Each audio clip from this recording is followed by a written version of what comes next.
Hello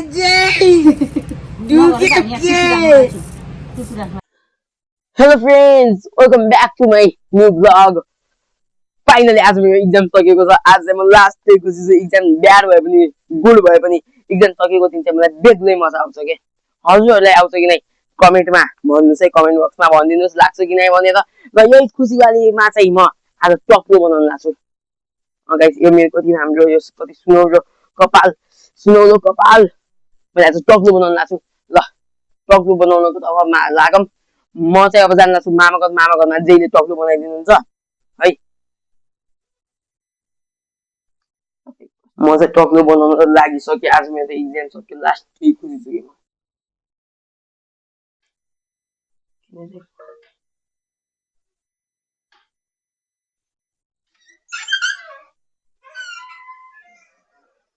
म हिँडिरहेको छुइनँ। यिनीहरू मलाई चाहिँ हेरेर लाज मान्ने जस्तो लाग्छ नि अब। तर मैले चाहिँ लाज मान्दिनँ कि बुझ्नु नि, मैले लाज मान्दिनँ। हेरिरहेको थिएँ नि तर मैले लास्ट लाज माने जस्तो मैले लाज मानेन। ए आइसक्यो आफ्नो मामा घर। अब चाहिँ म टक्लो बनाउँछु। फाइनली मेरो जेको सपना पुरा हुने भयो। मैले टक्लो बनाउने भन्नुहुन्थ्यो जेले। अब म टक्लो बनाउन लाग्छु। जय यहीँ हुनु नि रहेछ। ये बा कति पढ्छस् के तैँले? ए हाम्रो टपर मदन भण्डारीको होस् किन आयो भन्दैन। के पढिरहेछस्? ए के हो? ये बा ट्यालेन्ट। मेरो ट्यालेन्ट भाइसँग कोला भइसक्यो मेरो। त्यहाँ पछाडि चाहिँ जय हुनुहुन्छ। जय काट्ने त होला कपाल।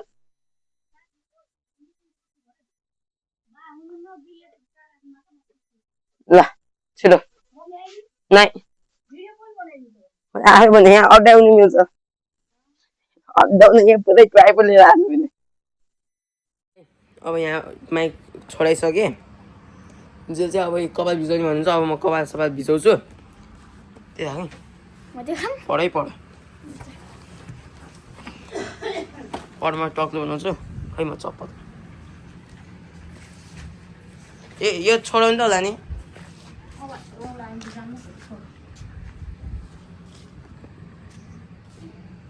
कहाँ बसेर बनाउने हो?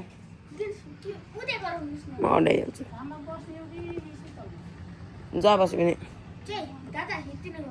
हुन्छ। भन्नु न कहाँ बस्ने हो? हजुर यहाँ बस्ने म यहाँ बस्ने होला नि। खै ए बा मौरी छ नि यहाँ।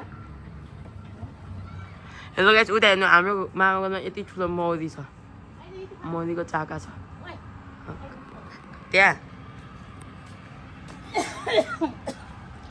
यति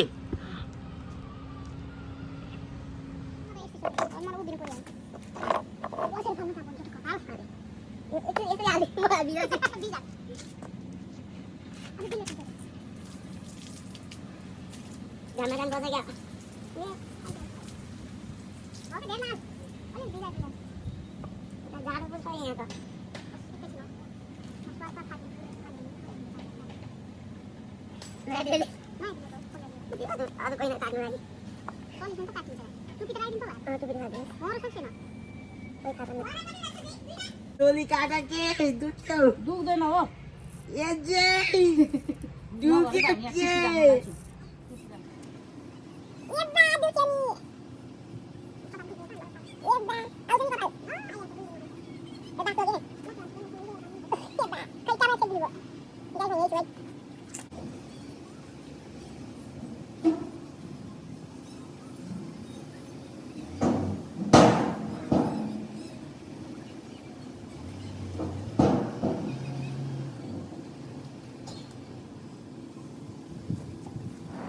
हेलो गाइज यी हेर्नु म फाइनली टक्लो भइसकेँ। खतरा छ गाइज। टक्लो पनि अलिकति दुखेको छ। त्यही भएर यहाँ चाहिँ काठीमा दुख्ने रहेछ कि अनि यहाँ पछाडि अलिक खाल्टो हुने रहेछ त्यसरी दुख्ने रहेछ। अरू के भन्न चाहन्छस्? दुखेको छ अब सन्चो हुँदै जान्छ। अब कपाल बढेपछि फेरि हुन्छ काट्ने दोषको लुकायो है खतरा लुकाएको छ हेर्नुहोस् गाइस फेरि। अरू केही बोल्न सक्दैन गाइस अब नेक्स्ट भिडियो पनि देखाउने छौ 1 करोड भएपछि ए बा अलगै लेभलमा पुगिसकेको छ मेरो भाइ। अब चाहिँ म घर जाने तयारीमा लागिसकेँ। ल बाइ गाइस अब फेरि भेटौँला। अब गाइस के चिन्ता भयो भने चाहिँ म यहाँदेखि वहाँ के कसरी जानु चिन्ता भयो।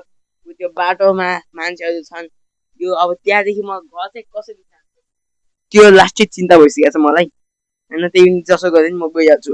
ल गाइस अब चाहिँ म निस्किसकेँ यहाँदेखि। ल बाई बाई बाई। म त यहाँदेखि निस्किसकेँ अब म सिधै घर जाने हो।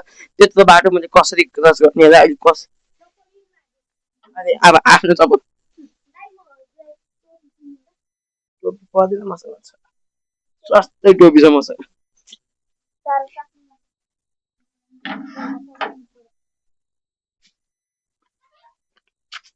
मेरो टक्लो बनाउने महाकारण चाहिँ मेरो कपाल पातलो थियो अलि बाक्लो आउँछ कि भनेर हो। अनि मेरो कपाल अलि पातलो थियो अलि बाक्लो आउँछ कि भनेर हो मेरो टक्लो बनाउने मेन कारण चाहिँ। बहिनीहरूको रियाक्सन हेर्न जामै। कुसुम कुसुम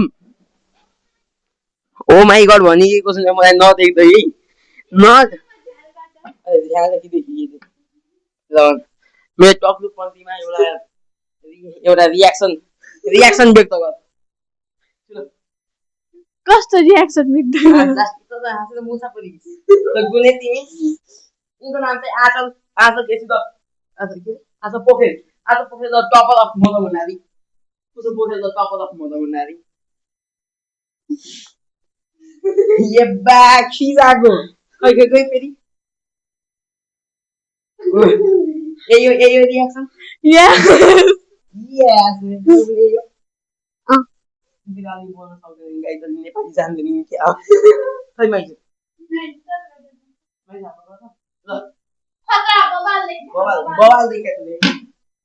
मोबाइल देखेछु भनेर म यहाँ जारी आइसकेँ। अब चाहिँ मेरो एक्जाम सक्यो नि म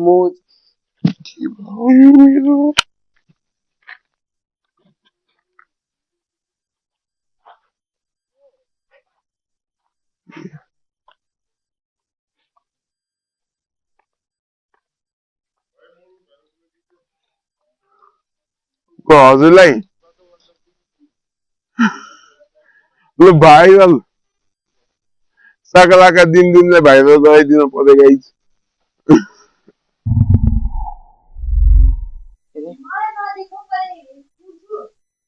ल बाबु यहाँ आउँदा यहाँ मेरो मैले टक्लो बनाएँ होइन देखे एउटा ऊ भन नि त के भन्न चाहन्छु कस्तो देखिरहेको छ राम्रो मलाई राम्रो देखेको आँखा नै कसम म खोलेछ। ल हजुर चाहिँ के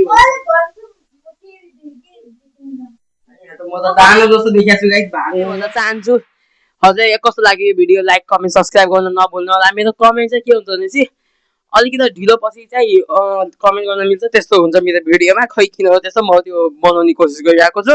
ल बाई बाई गाइस।